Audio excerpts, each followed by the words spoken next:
Posisi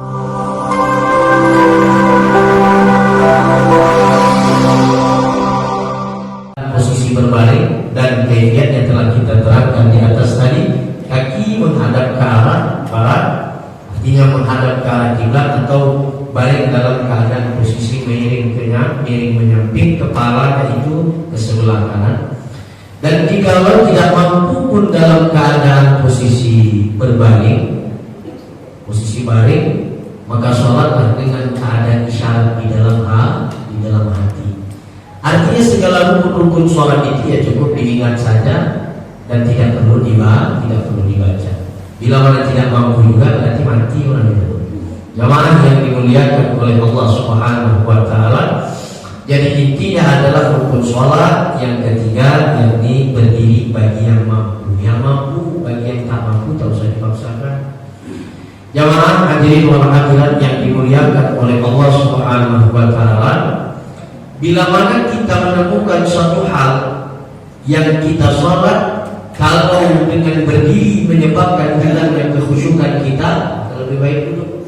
Seperti kita sholat dalam kapal, kan mutar kapal dengan sebab ada ombak, gelombang, dan khawatir kita kalau berdiri kita tidak bisa khusyuk, maka lebih baik duduk.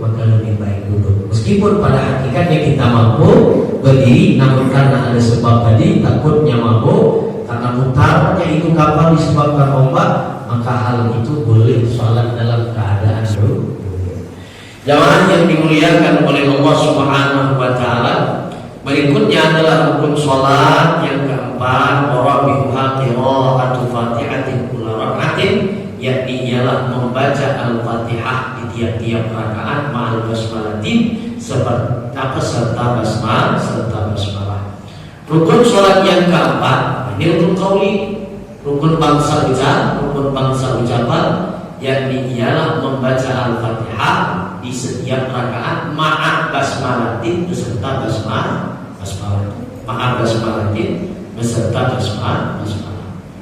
Jadi jangan mentang-mentang baru pulang dari Mekah 2-3 bulan umrah lalu jadi imam tak pakai basmalah. Jangan. Mekah dengan Tanjung Pinang beda. Mekah ada unta, Tanjung Pinang tak ada unta.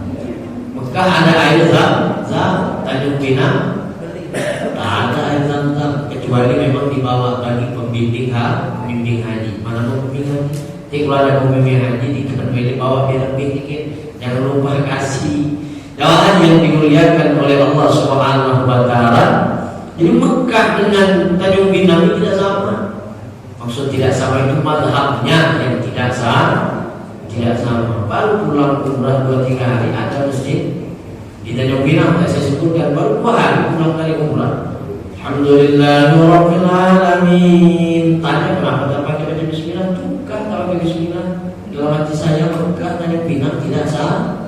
Hidung orang Mekah hancur, hidung orang Tanjung Pinang rada-rada hancur. Jamaah yang dimuliakan oleh Allah Subhanahu wa taala. Jadi artinya adalah bahwa di dalam mazhab kita Imam Syafi'i membaca bismillah itu hukumnya adalah wajib, dan itu bagian daripada Al-Fatihah. Bismillahirrahmanirrahim. Bismillah. Di Mekah baca mazhabnya adalah beda dengan kita. Tapi pada hakikatnya mereka membaca bismillah juga, meskipun dengan cara sirna tadi saya. Jamaah Bapak Ibu yang dimuliakan oleh Allah Subhanahu wa taala, membaca Al-Fatihah yang bagaimana? Membaca Al-Fatihah yang disertai dengan tajwidnya tentunya. Membaca bismillah yang bagus, membaca bismillah yang serta menjaga harokatnya, membaca bismillah yang disertai menjaga tasydidnya. Sekiranya Fatihahnya tidak bagus, diusah jadi imam. Bismillahirrahmanirrahim. Alhamdulillahi rabbil alamin. Ar-Rahmanir-Rahim. Jadi betul-betul mana hana, mana hana, mana qana. Siratal ladzina an'amta 'alaihim, tidak siratul ladzina, apalagi sampai siratul ladzina. Jemaah yang dimuliakan oleh Allah Subhanahu wa taala. Jadi rukun sholat yang keempat yakni ialah membaca Al-Fatihah beserta tajwidnya. Berikut yang paling terpenting adalah membaca basmalah. Memang saya tidak tahu nih para ustaz, para kiai yang ada di sini khususnya, saya belum pernah menemukan dalil bahwa di saat membaca ayat panjang tidak usah ikut Mekah. Kalau ikut Mekah dengan Madinah lain cerita. Kata saya Mekah dengan Madinah beda. Ontanya bagus-bagus, di sini tidak ada onta, kecuali tempat dekat Batu Sembilan itu ada lambang onta. Jamaah yang dimuliakan oleh Allah Subhanahu wa taala, intinya adalah bahwa saat kita baca, rata-rata imam yang ada di kita dengan baca ayat yang panjang yang tidak dipangkal surat itu tidak dimulai dengan bismillah oleh mereka. Kita ambil contoh. Wasiqal ladzina taqaw rabbahum ilal jannati zumara hatta idza ja'uha wa futihat abwabuha wa qala lahum khazanatuha. Artinya tidak dimulai dengan bismillah. Ada enggak kira-kira dalil itu? Kaum ulama saja yang mengatakan bahwa tidak baca bismillah dalam mazhab Syafi'i khususnya. Nah, sepengetahuan saya di dalam kitab Fathul Mu'in, di dalam kitab I'anatul Talibin, mazhab kitab Imam Syafi'i, sama ada membaca itu di pangkal surat atau di pertengahan surat, tetap pakai bismillah.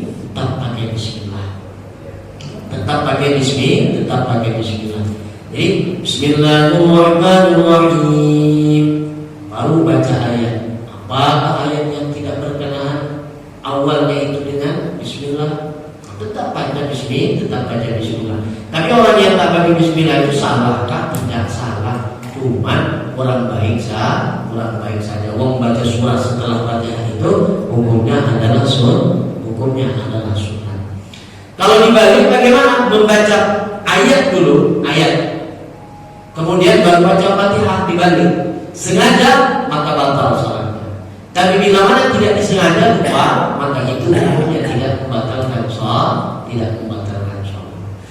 Bapak Ibu jamaah yang dimuliakan oleh Allah Subhanahu wa taala, jadi membaca Al-Fatihah adalah bagian daripada rukun salat yang mesti wajib dibaca. Bila mana dibaca, bila mana tidak dibaca, otomatis salatnya batal. Dalam arti kata tidak sah.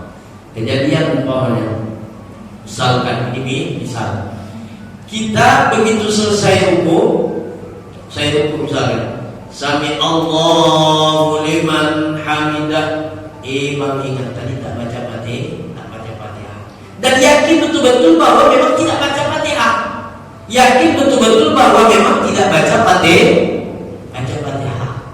Apakah mesti dibangun daripada inti dan itu langsung baca Fatihah, atau kita batalkan sholat kita langsung? Maka saat itu juga kita baca Al-Fatihah di waktu kita, waktu kita iktidal itu tadi, dan seperti biasa ruku, habis itu baru iktidal. Kalau memang yakin bahwa kita tadi tidak baca Al-Fatihah. Atau begini misalnya, di dalam ruku nih, yakin betul tak baca Fatihah, yakin betul tidak baca Fatihah, udah tinggalkan ruku, bangun bangkit, ambil baca Al-Fatihah, kemudian ruku, dan kemudian iktidal sholat seperti biasa sujud. Kalau ragu bagaimana? Kalau ragu itu tidak memberi pengaruh. Artinya kalau ragu mah tidak mesti harus diulang bacaan Fatihahnya itu. Ini ceritanya kalau yakin. Jadi di dalam sholat itu jangan terlalu banyak bercerita dengan hati, jangan. Ya atau tidak baca ini, ya atau tidak baca, jangan terlalu banyak ragu-ragu. Orang yang ragu-ragu itu bisa gampang iblis untuk mempengaruhi sholatnya. Kalau sudah takbiratul ihram, ya takbiratul ihram aja. Allahu Akbar. Jangan pula ya atau tidak, sah atau tidak. Itu akhirnya menjadi Allah. Itu sampai 100 kali, ujungnya ulang tak bosan-bosan. Jamaah yang dimuliakan oleh Allah Subhanahu wa taala. Jadi rukun sholat yang keempat yakni ialah membaca Al-Fatihah. Bapak Ibu, Di dalam Al-Fatihah itu ada yang disebut dengan doa. Manakah doa di dalam Al-Fatihah? Iyyaka na'budu wa iyyaka nasta'in. Kalau Bapak Ibu bertanya, mengapa sebab Al-Fatihah yang dijadikan sebagai ayat yang wajib di dalam bacaan sholat, tidak ayat yang lain, padahal sama-sama Al-Quran juga? Jawabannya untuk pesantren Ramadan pada tahun akan datang tidak saya jawab pada tahun ini. Tidak tahu nanti kalau misalkan diundang lagi tahun depan ada lagi modal saya samakan. Jamaah yang dimuliakan oleh Allah Subhanahu wa taala, padahal sama-sama ayat Quran dong. Qul a'udzu birabbin nas, malikin nas, ilahin nas. Tapi yang wajib itu Fatihah. Qul a'udzu birabbin nas tak diwajibkan, atau ayat yang lain itu boleh Al-Fatihah yang diwajibkan. Kenapa sebabnya? Tentu ada sebab-sebabnya. Tidak mesti harus begitu saja. Jawabannya itulah tahun akan datang. Jamaah yang dimuliakan oleh Allah Subhanahu wa taala, membaca Al-Fatihah adalah disertai dengan ayatnya dan disertai dengan basmalah, itu hukumnya adalah wajib. Jamaah yang dimuliakan oleh Allah Subhanahu wa taala, apakah ada dalil yang menyatakan bahwa orang yang sholat tanpa membaca Al-Fatihah? Ada. Kata Nabi sallallahu alaihi wasallam, la sholata liman lam yaqra bi Fatihatil kitab, maka tidak sah orang yang sholat yang di dalamnya tidak membaca Al-Fatihah, terkecuali orang yang masbuk. Kalau orang yang masbuk mah boleh dia meninggalkan Al-Fatihah. Begitu dia masuk, tidak jelang lama imam langsung rukuk, maka otomatis saat itu dia langsung turun rukuk. Kemudian yang berikutnya adalah rukun sholat yang berikutnya, yang keempat, yakni ialah yang kelima adalah rukuk beserta thama'ninah. Rukuk. Nabi sallallahu alaihi wasallam bersabda, kata Nabi sallallahu alaihi wasallam, "Tsumma rka' hatta tatma'inna raki'an."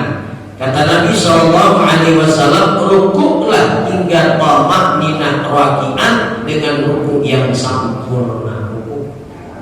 Rukuk. Jadi begitu selesai baca Al-Fatihah, baca ayat, langsung rukuk, dan rukuklah dengan rukuk yang sempurna. Dalam fikih ini ada pembahasan hebat bahwa antara laki-laki dan perempuan, laki-laki dan perempuan. Kalau perempuan ini dirapatkan, kalau laki-laki ini dibuka. Laki-laki dibuka, perempuan dirapatkan. Saya pernah nanya Ustaz, satu alumni dengan saya, satu pondok dengan saya, kenapa sebab perempuan itu dibuka? Maaf ditutup, kalau laki-laki dibuka di dalam sholat? Jawabannya enak betul, karena ketek perempuan lebih busuk daripada ketek laki. Padahal sama aja kan saya baunya, asal mandi. Maksudnya adalah aurat perempuan itu di dalam sholat ada aurat zahiri, ada aurat maknawi. Aurat zahiri ialah yang wajib tertutupi semua wajahnya, semua anggotanya terkecuali wajah dan telapak tangan. Dan adapun aurat maknawi yakni ialah menjaga daripada melebarkan itu tangan. Dan bila mana dibuka itu bisa membatalkan sholatnya, dan itu termasuk daripada aurat maknawi yang mesti harus dijaga. Ini kalau perempuan dirapatkan, sebisa mungkin harus dirapatkan. Kalau laki-laki direnggangkan, tidak mesti harus begini. Ini ganggu orang sholat macam ini. Sampai segini lebarnya juga tidak begitu. Jamaah yang dimuliakan oleh Allah Subhanahu wa taala, rukuk yang disertai dengan thama'ninah, rukuk yang sempurna. Rukuk yang disertai thama'ninah itu bagaimana? Begitu dia turun rukuk, dengan sekedar mengucapkan subhanallah, baru dia mengucapkan subhana rabbiyal azimi wa bihamdi sebanyak berapa kali? Yakni ialah 3 kali. Hatta tatma'inna raki'an, dengan ruku yang sempurna, dengan ruku yang sempurna. Ruku yang sempurna itu mana? Antara kepalanya, pundaknya, dan juga belakangnya itu sekiranya ditaruh papan dan ditaruh sebutir telur atau air, itu tidak akan jatuh, dan itu tidak mungkin rasakan. Termasuk saya. Rasanya berat kayaknya untuk sempurna betul. Lurus tadi Pak. Tuh, Pak. Ini perkiraan aja nih. Yang dimaksud dengan lurus betul-betul itu perkiraan. Tidak mungkin. Tolong tengok kawan. Ini perkiraan aja menurut zat muka. Setidaknya sudah oke ya sudah. Artinya tidak sampai. Tengoklah dulu untuk kawan. Atau sholat memang pakai kaca. Tidak mesti harus lagi. Artinya adalah rukuklah dengan sempurna, yakni ialah dengan tamadinah menurut zat kalak kita, menurut prasangka keyakinan kita, barang itu sudah sempurna, ya sudah dianggap sah. Bapak Ibu jamaah yang dimuliakan oleh Allah Subhanahu wa taala, dan sembari membaca di dalam rukuknya yakni ialah subhana rabbiyal azimi wa bihamdi, minimalnya adalah 3 dan itu yang paling utama dan yang paling afdal. Bapak Ibu jamaah yang dimuliakan oleh Allah taala, yang berikutnya adalah rukun salat, yang berikutnya yang keempat, yang kelima, yang keenam al-i'tidal, yakni adalah i'tidal. I'tidal adalah bagian daripada rukun salat yang mesti wajib kita lakukan. Begitu selesai bangkit daripada rukuk, maka hendaklah dia melaksanakan al-i'tidal. I'tidal, sami Allahu liman hamidah. Begitu selesai rukuk, sami Allahu liman hamidah, itu namanya i'tidal, bangkit. Sembari mengucapkan sami Allahu liman hamidah, dan saat waktu i'tidal itu membaca Rabbana lakal hamdu mil'us samawati wa mil'ul ardi wa mil'u ma syi'ta min syai'in ba'du, atau Rabbana hamdan katsiran thayyiban mubarakan fi. Kalau saya mah itu biasa yang saya baca, agak lebih cepat dan ringkas. Nah, kalau pas waktu saat sholat subuh, maka disitulah disunatkan membaca doa qunut, Allahumma hdina fiman hadait wa afina fiman afait wa tawallana fiman tawallait wa barik lana fima atait, dan bla bla bla bla. Ada perbedaan di dalam mazhab kita Imam Syafi'i, qunutnya adalah setelah rukuk. Kalau qunutnya Imam Malik adalah sebelum rukuk. Pertanyaannya, kenapa? Sebab menurut Imam Malik itu sebelum rukuk qunutnya.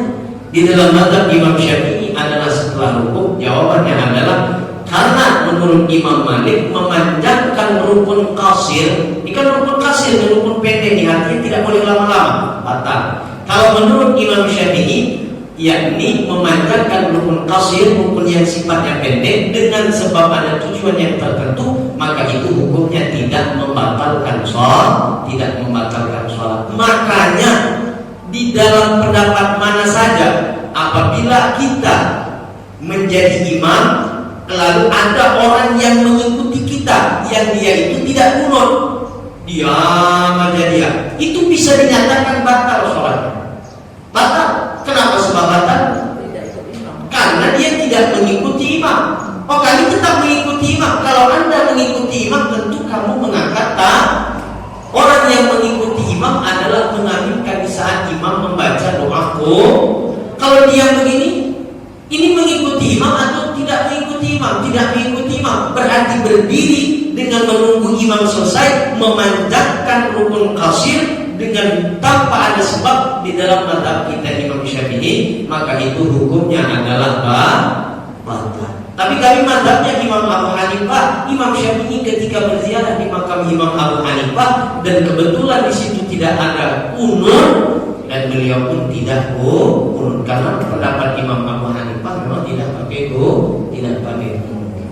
Jamaah yang dimuliakan oleh Allah Taala, apalah tinggal baca Allahumma hdina fiman hadait, berat kali tangan angkat. Jamaah yang dimuliakan oleh Allah Subhanahu wa taala, jadi rukun salat yang berikutnya yakni adalah i'tidal. Jamaah yang dimuliakan oleh Allah Subhanahu wa taala, i'tidal ini adalah dilakukan meskipun di dalam salat sunat menurut qaul utama. Artinya Menurut kaul selain daripada kaul muktamad, boleh sholat dengan tanpa ada i'tidal. Catatannya adalah dengan sholat sunnah. Artinya bila ada orang sholat lalu kita lihat dan dia tidak pakai i'tidal lagi di dalam sholat sunnah, sah sholat dia sah. Tapi kalau di dalam sholat wajib mah wajib pakai i'tidal. Artinya jika tidak pakai i'tidal maka otomatis sholat yang menjadi batal. Jamaah hadirin wal hadirat yang dimuliakan oleh Allah Subhanahu wa taala, ini kita gas-gas saja ya. Karena besok kita sudah selesai. Jamaah Bapak Ibu yang dimuliakan oleh Allah Subhanahu wa taala, yang berikutnya adalah rukun salat yang berikutnya wasujudu wal thama'ninatu fihi, sujud beserta thama'ninah yang ada di dalamnya. Nabi sallallahu alaihi wasallam bersabda, kata Nabi sallallahu alaihi wasallam, "Summasjud hatta tatma'inna